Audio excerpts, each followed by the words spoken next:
नमस्कार साथियों। आज हम विज्ञान विषय से संबंधित कुछ महत्वपूर्ण प्रश्नों के बारे में चर्चा करेंगे। आज का पहला सवाल है, यूकेरियोटिक कोशिका में कौन सा तत्व सबसे अधिक पाया जाता है?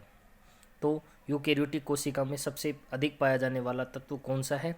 इसमें पहला ऑप्शन है कैल्शियम, दूसरा ऑप्शन है फास्फोरस, तीसरा ऑप्शन है सल्फर, चौथा ऑप्शन है मैग्नीशियम। यूकेरियोटिक कोशिका में सबसे अधिक पाया जाने वाला तत्व है कैल्शियम।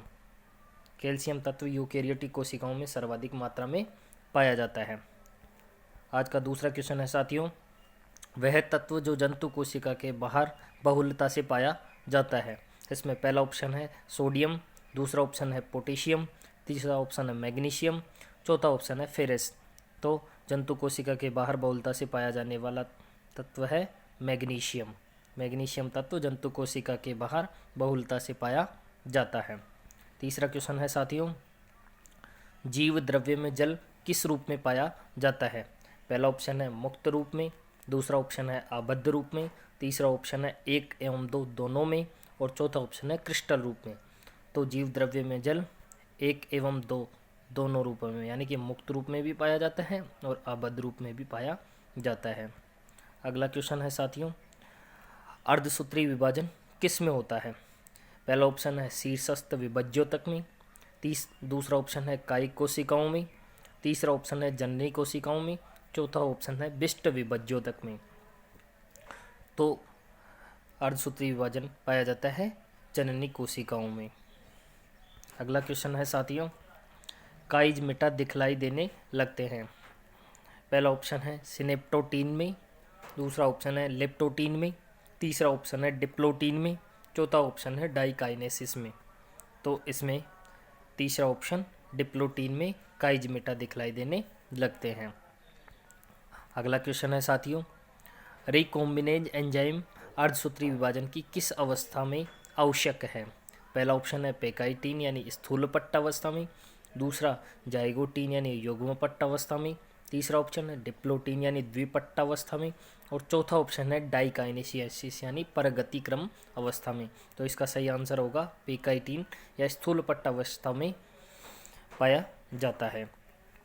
अगला क्वेश्चन है साथियों, मानव मादाओं में अर्धसूत्री विभाजन किसके पूर्ण हो जाने पर ही होता है? पहला ऑप्शन है निषेचन, दूसरा ऑप्शन है गर्भाशय में अंतःस्थापन, तीसरा ऑप्शन है जन्म, चौथा ऑप्शन है यौवनारंभ।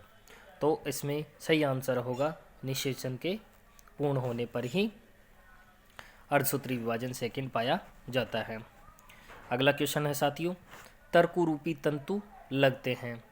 पहला ऑप्शन है गुणसूत्र की अंत्यांश पर, दूसरा ऑप्शन है गुणसूत्र के काइनेटोकोर पर, तीसरा ऑप्शन है गुणसूत्र के सूत्र केंद्रक पर, चौथा ऑप्शन है गुणसूत्र के काइनेटोसोम पर। तो इसका सही आंसर होगा गुणसूत्र के काइनेटोकोर पर तर्कतंतु लगते हैं।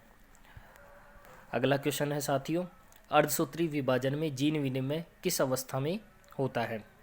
पहला ऑप्शन है स्थूलपट्ट अवस्था में, दूसरा तनुपट्ट अवस्था में, तीसरा युग्मपट्ट अवस्था में, और चौथा ऑप्शन है द्विपट्ट अवस्था में।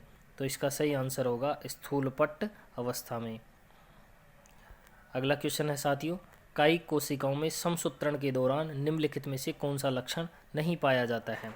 तो पहला ऑप्शन है तर्करूपी तंतु, दूसरा ऑप्शन है केंद्रिका का विलोपन, तीसरा ऑप्शन है गुणसूत्र की गति, और चौथा ऑप्शन है सूत्र युग्मन। तो इसका सही आंसर होगा सूत्र युग्मन। तो ये थे साथियों विज्ञान विषय से संबंधित कुछ महत्वपूर्ण प्रश्न। यदि आपको वीडियो अच्छा लगा तो इस वीडियो को लाइक, शेयर और सब्सक्राइब ज़रूर करें। धन्यवाद साथियों।